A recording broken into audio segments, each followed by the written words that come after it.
I'm Alan Gerson.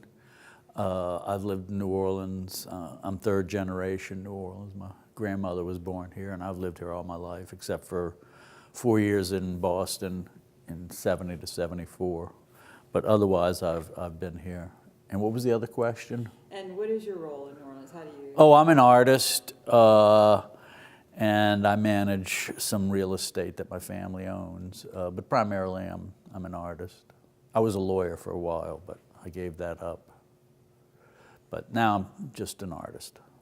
Would you talk a little bit about like those influences? Being a lawyer? Being a lawyer or politically, what is? Well, I don't think my work is generally very political, but I did do a series of watercolors about the legal profession. I still do occasional ones. I was a lawyer for 3 years, and I practiced labor law at McGlinchey, Stafford. I don't know what it's even called now. And then I went to another smaller firm, and then I realized I just hated being a lawyer, so I went back to being an artist. Earlier in the 80s, I had been the visual arts director at the Contemporary Arts Center. And I don't know why I became a lawyer, but I did.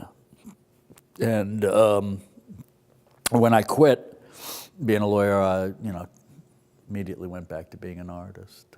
So let me ask you, why did you stay in New Orleans post-Katrina?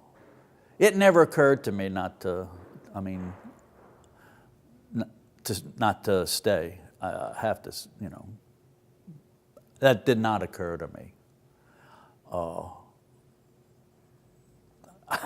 I don't know what else to say except, I didn't think of moving, but I think it was also people's duty to stay and rebuild. And I have nothing but disdain for people who left, except for maybe old people and people with infants. But otherwise, I think people should have stayed if they could economically. And I think they taught their children a bad lesson if they left.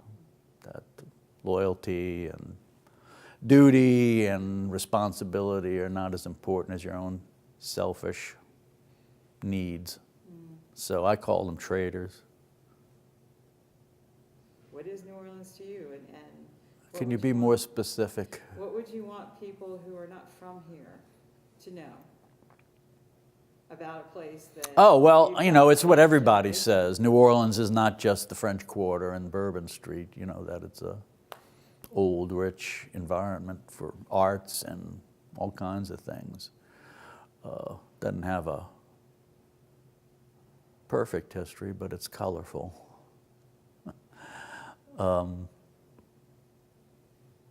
It's a great place to be an artist because it used to not be so expensive to get an apartment, and there's a lot of like-minded people here, and they pretty much leave you alone. And the city kind of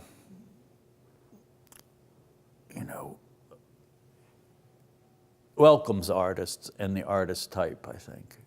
And since Katrina, there's been a lot of good artists, and people have come to New Orleans. Katrina wasn't worth it, but it did have that benefit to bring a lot of new, interesting people into the city, and if people who had an appreciation for the kind of secret society New Orleans is, it's everybody's got their groups of people, and everybody's got their little circles and within circles. So it's a series of villages more than a city, New Orleans. I think, just being in New Orleans can be a magical experience, even if you've lived here all your life. You still get those kind of days or moments, when you it's magical, it's just, you feel nostalgic even though you're there.